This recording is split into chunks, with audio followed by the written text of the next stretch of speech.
that beautiful? I so love the topic of grandeur versus grandiosity, the grandeur of God versus the grandiosity of ego. I wanted to read about a little bit more about that. We're going to do some more reading in chapter 9, the acceptance of the atonement, and we're going to start in paragraph 7. We'll read paragraph 7 and 8. We'll keep it short and sweet. Truth and littleness are denials of each other because grandeur is truth.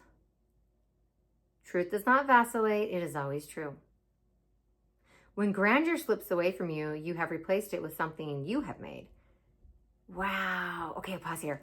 I want to read that again. When grandeur slips away from you, perceptually, it can't actually slip away from you, but perceptually, you've replaced it with something you have made. Because the truth doesn't go anywhere, but you can try and cover it up with a lie. So let's see what lies we cover up the truth with. Perhaps it is the belief in littleness. Perhaps it is the belief in grandiosity. I'll pause. So the belief that you're less than or the belief that you're more than.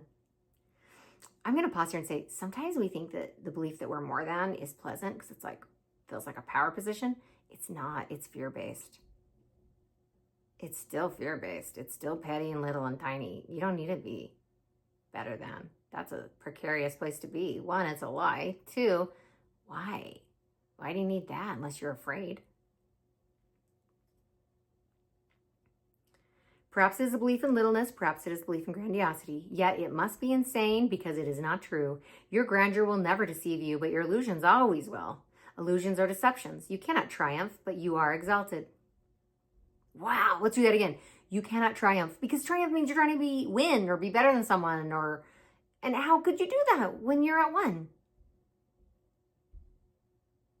When you've experienced the at-one-ment, the atonement, why would you want to be better than anyone else?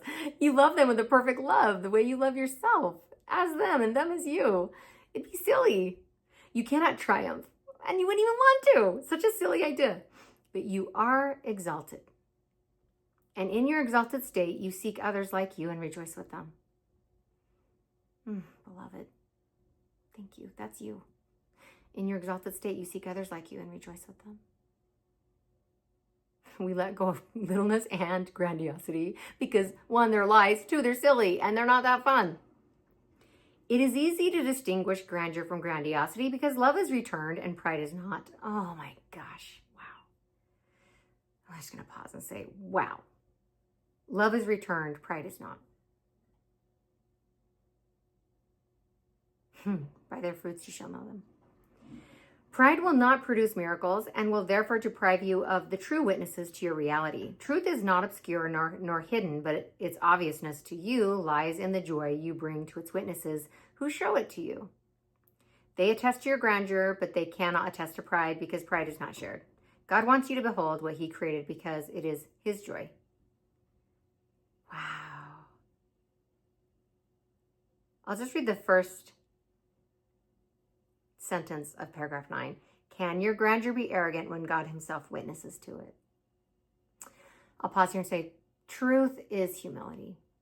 It's false humility is the grandiosity of like, I'm better than everyone, I'm the best.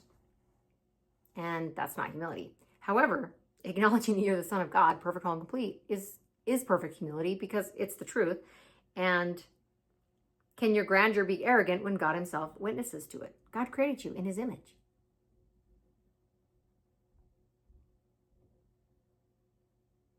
If you attack yourself or the Son of God or attempt to,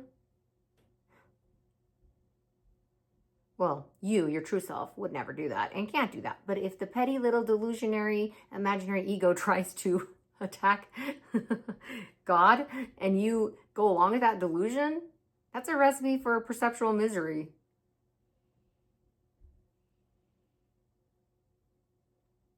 Because it's not in accordance with God's will, which is your will. So beautiful.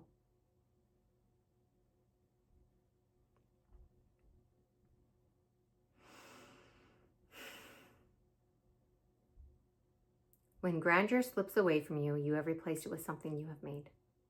Perhaps it is the belief in littleness, perhaps it is the belief in grandiosity. Yet it must be insane because it is not true. So, beloved,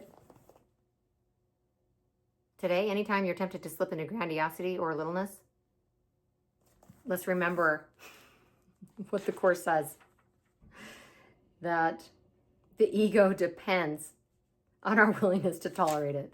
And we're just not going to tolerate it anymore. Because one, it's crazy. Two, if we pay attention to it, it brings us nothing but misery.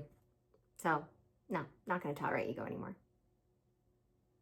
We're not going to fall for its lies and delusions that we are little or better than or worse than. That's garbage. It's garbage. We're not eating garbage anymore.